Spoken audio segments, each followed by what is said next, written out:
RICCI and MINGO just went head-to-head for the first time in an official Tier 2 semi-pro event, and even though they're both so new to competitive play and MINGO is literally on controller, they're both finding success because they understand a super simple concept that you can use to start improving way faster. And this is part 3, so make sure to check out the first 2 after this. So tag a friend who's hard stuck but wants to go pro, and let me know what other competitive Siege topics you'd like me to talk about. So the third and final tip is to play a role that matches your tendencies. RICCI's ability to stay alive and not die in dumb ways makes him a super reliable support player, and MINGO's proficiency with the TCSG makes him a great anchor. They're both good at staying in one spot and getting the kills that come to them, so it makes sense that they put themselves in those spots as often as possible. But most players just don't do this, especially in ranked. People like to pick random ops and play random roles every round, which doesn't help you at all. And most people want to be the entry fragger because it's flashy and you get a ton of kills, but if you find yourself last alive a lot, or you have a hard time winning low percentage gunfights when your team needs an opener, then you're going to be more useful playing a different role. Siege is a game where all sorts of playstyles can work, so playing in a way that suits your unique strengths will help you a ton.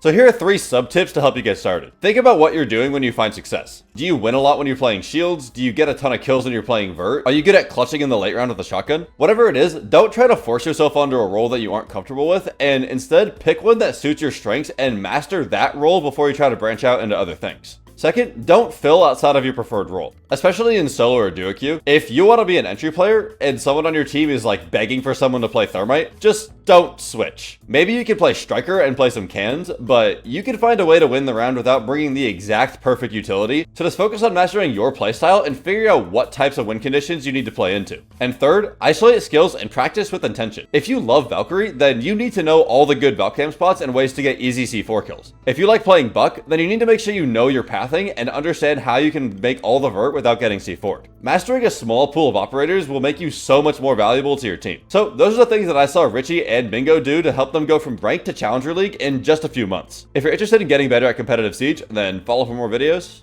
just like this.